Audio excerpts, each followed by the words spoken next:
Narinig ang tapang nyo, gaya ni Ma'am Fe. Hindi na-miss kita, alam Ay, mo. naku, na-miss ka naming lahat. As in, lahat ng mga comment section dito ang sinasabi nila, nasan si Manong Ted? Ibalik si Manong Ted. Oo, meron pa akong ang dami nagpasa sa akin ng mga link na ano mo ba, Direct Grace. Ted Filon, pinatahimik na. Meron pang isa. Ikaw Ted kasi, Filon, nagurgur na ba? Ala! May ganun pa. Oo, yun nga tanong nila dito. Okay. Oo. Ted Filon. Ted Filon, may death threat. Ted Filon, pinatanggal na. Oo. May ganyan, maraming Dami. ganyan. Sobra. Opo. First day pa lang yun, first day. Ito pa ang pinaka-exciting nung napanood ko. Ano? DJ Chacha nagkakautal-utal. Napanood nyo?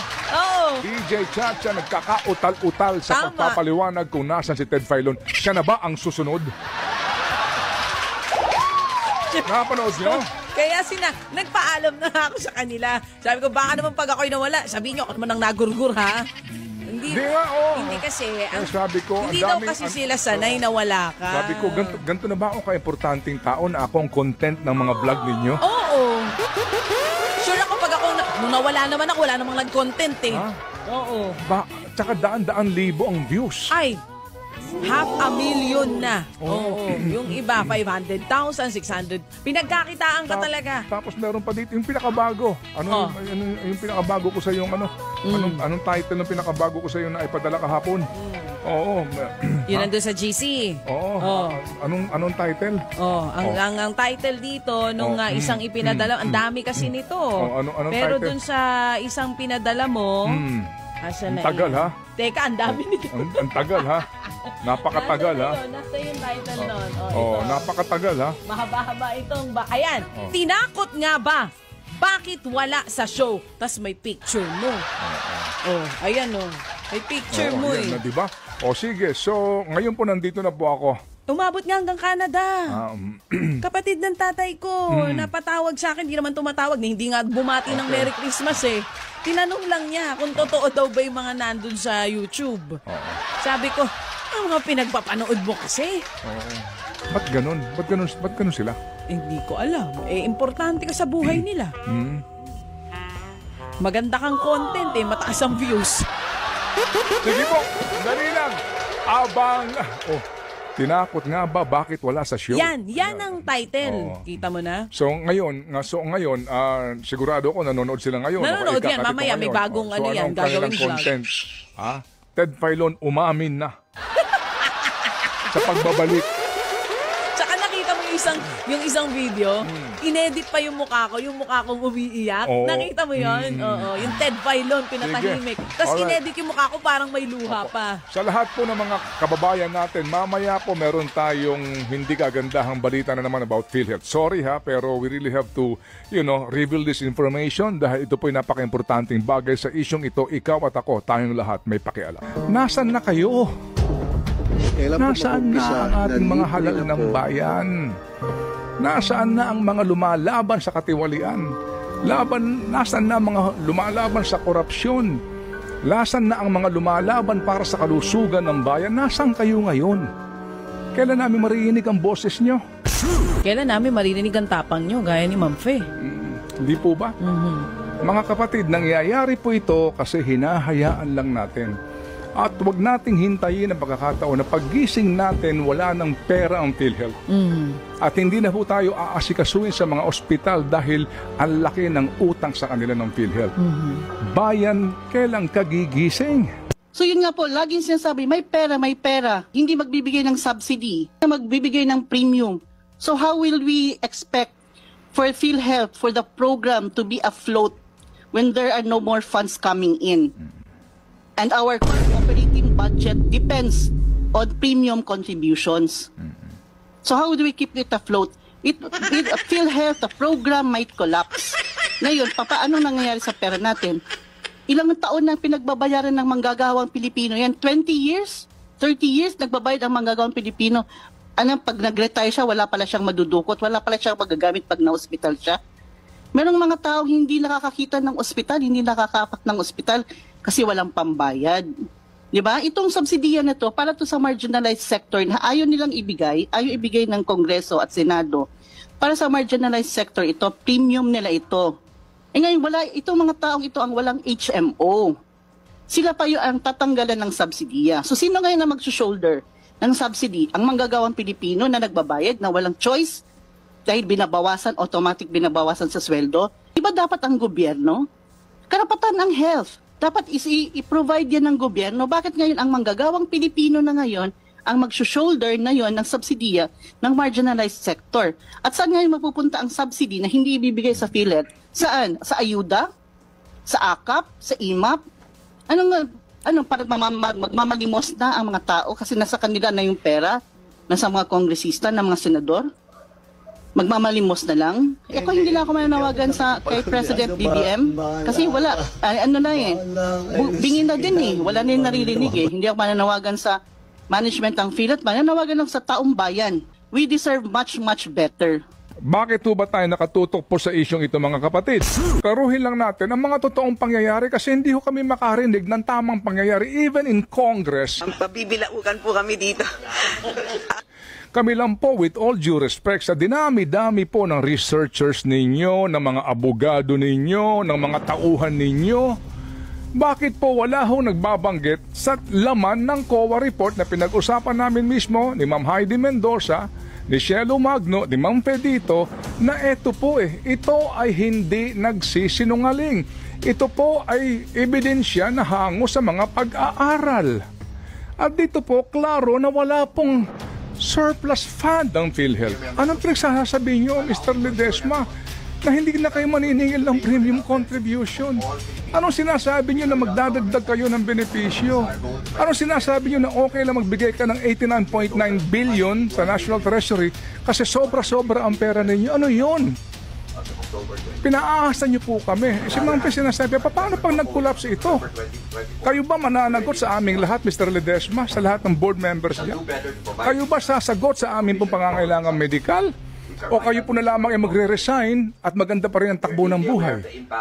Diba, tanggapin natin ang katotohanan, there's pure mismanagement and misinformation dito po sa PhilHealth na ito. Magpakatotoo po tayo. Ako lang po nagtataka kung bakit pati ang ating Pangulo parang hindi ito nalalaman.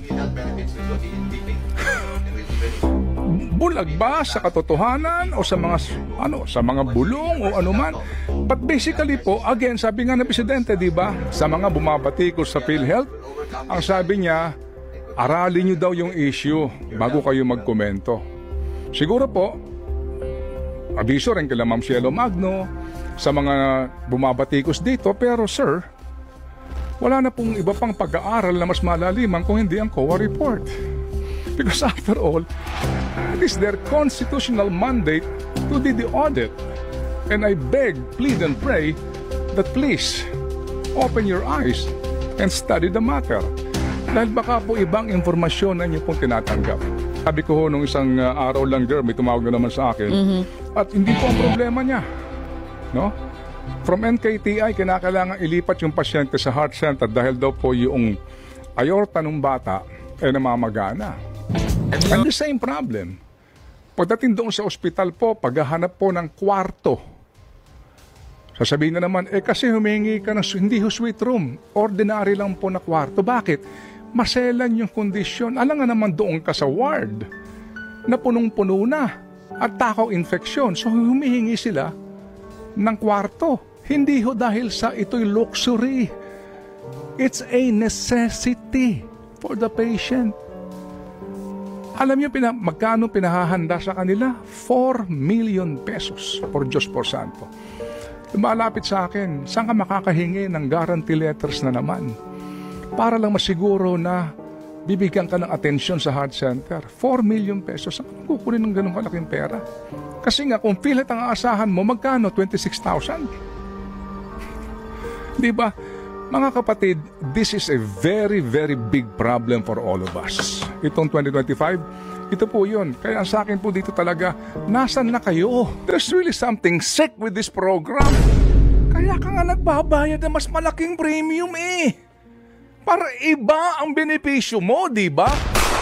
Nagbabayad ka ng 4,000, 2,000 per month na premium. mawalang galang lang. Sa charity ward po, minsan, iba-iba na sakit ang tao. At mawalang galang lang, meron dyan dumudumi na ho sa higaan. Umiihi na sa higaan. Hindi nalilinis.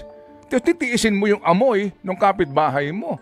Kasi gusto mo maka-avail ka ng full benefit sa PhilHealth. There's really something sick with this program. With all due respect, Mr. Secretary Erbosa, ikaw kaya mag-charity ward mo. Pero ikaw na working class. Na nag-aambag ng hindi hamak sobrang laki kumpara doon sa 500. Pag ako pala nagkasakit, wala kang karapatan mag-private room. And then, pupunta ko tatawag kay Congressman, kay Senator, hihingi ng mais. Guarantee letter. Kasi nga po, si Congressman, si Senator, meron itong may pera ako. At sabi po ng NKTI, may nakakuha ng GL 1 milyon mahigit, di ba? One time, big time, GL. Sino yun? May higit pa 1 milyon. Isa lang pong guarantee letter. Sino yun? So lumalabas dito palakasan. Sino may koneksyon kay politiko, mas malaki ang GL amount niya. Di ba? Pero ikaw na nagko-contribute sa PhilHealth ng sobra doon sa minimum. Pagdating mo sa NKTI o sa PGH, charity lang po ako muna. Kasi wala akong pambayad rito para ako makakuha ng benepisyo. Pero ang contribution mo, ang laki ng diferensya. Mga kapatid, eto. Sa hearing kahapon po in the Senate, pakinggan niyo po ang soundbite, may transcript kami dito, sa sinasabi ng PhilHealth Chairman at Secretary po ng DOH na si Ted Erbosa. Eto po. Gusto ko rin paliwanag yung situation at wala namang akong sinisisi, no? Kasi ang kadalasan po, ang problema sa healthcare, pag may sakit ang iyong loved one, your father, mother, or your wife, talagang pina-admit nila. At kung minsan ayaw nilang pumila sa charity, sa indigent, kung saan libre na po lahat tayo. I'd like to explain siguro sa ating author ng UHC law, we have achieved UHC for the poor. Pag ikaw ay indigent, maoperahan ka, makikidney transplant ka, sagot lahat ng gobyerno. Ang problema natin sa UHC implementation ay yung working class. Yung working class, papasok yan sa NKTI, papa-admit po yan sa private. Ang ano doon, ang private, out of pocket ka noon. Ibig sabihin noon, you agree magbabayad ka kasi nagpa-private ka. Yung doktor may professional fee. Yung ospital, iba yung rate, depende sa room. Yung iba nanghihingi, ano pa nga, naka-suite room pa eh. So, ako, masama din ang loob ko na hinihingan yung maip ng professional fee, hinihingan yung maip ng bayad sa kwarto na kung nagpunta lang sila sa charity, libre ko sila lahat, sagot sila ng government of the Philippines. So I think maganda magkaroon din tayo ng sistema sa Pilipinas similar to Singapore. Pagpasok mo sa ospital, ang unang magpapatingin sa'yo ay hindi social worker. Ang unang titingin sa'yo ay financial advisor. Titingnan niya kung ano yung kaya mong bayaran, capacity to pay, at pagkatapos na sabihin niya, ay pwede ka dito sa suite room kasi yung insurance mo, kaya bayaran pag mataas yan. Ay dito ka sa charity ward kasi ang kaya lang natin gamitin sa'yo ay yung government funds. So doon tayo nagkaka-confusion, hindi naintindihan ng iba, nagpupumilit sila mag-private. Tapos pag pa-discharge na, manghihingi ng saklolo kay Senator Ejercito. Anong sasabihin, Senator? Ito tatawag ngayon sa akin. Tapos gagawa namin ng paraan, kukunin namin doon sa MAIP at i-GL namin. So yan ang sistema po, no? So kung maganda lang ma-educate din yung ating mga kababayan, kung hindi nyo kaya sa private, kasi yung mga GOCC may private rooms yan eh. At pag nagsabi mo private ka, may professional fee yung doktor yan. Pero pwede ka rin magsabi sa charity ka. Walang professional fee po yun. Bayad na yung mga doktor doon. So yan yung nagiging problema natin sa heart center, sa kidney, sa specialty hospitals. Sige. So, yung MAIF na yan, yung medical assistance to indigent patient and financially incapacitated na hinihingi mo sa mga senador. So, klaro di ba? Okay. Mr. Secretary, with all due respect, hindi po lahat ng nagpapa-private room ay gusto suite room. Just to make it clear, hindi po lahat, no?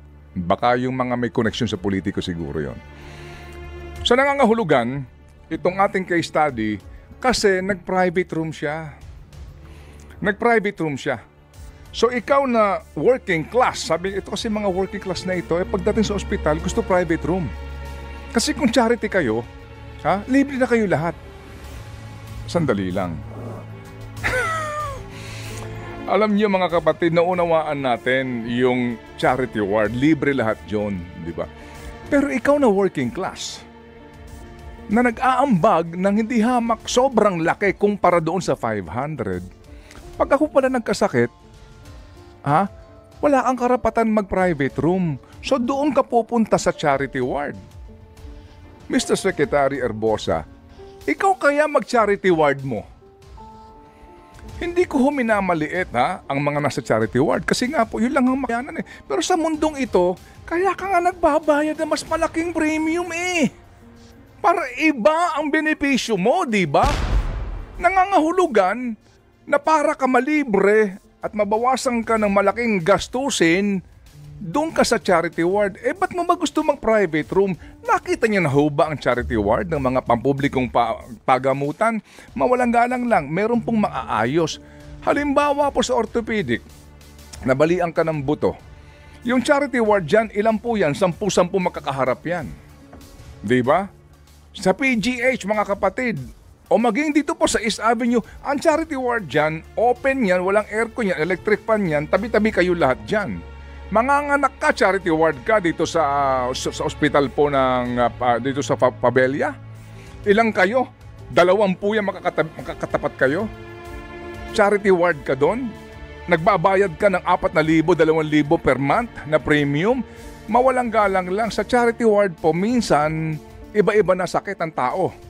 At mawalang galang lang, meron dyan dumudumi na ho sa higaan. Umiihi na sa higaan. Hindi nalilinis. Titiisin mo yung amoy ng kapitbahay mo. Kasi gusto mo maka-avail ka ng full benefit sa PhilHealth. There's really something sick with this program. With all due respect. So nagbabayad ka, ito ng ating case study, nagbayad siya. Kung yung kanyang binayad ron sa PhilHealth, ganyang kinuha ng HMO, di nakakuha ka pa ng 400,000 na benepisyo, di po ba? Ang gusto mangyari ni Ginoong Erbosa, ikaw na working class, gusto mo ng benepisyo, yabang mo eh. Nagpa-private room ka eh. Punta ka sa charity ward, doon libre lahat. Mabuti po kung ang charity ward natin lahat malinis at air-conditioned. May sakit ka sa baga, na-injured ka, inoperahan ka sa anumang bagay ng katawan mo, doon ka sa charity ward. Tabi-tabi kayong lahat doon. Dadalawin ka ng mga anak mo, dadalawin ka ng mga mahal mo sa buhay, nando ka sa charity ward. Kasi nga gusto mo ng benepisyo. Anong logic ito? Diba? Mawalang galang lang po sa inyo. Nagbabayad ka, bayad ka magkano dito?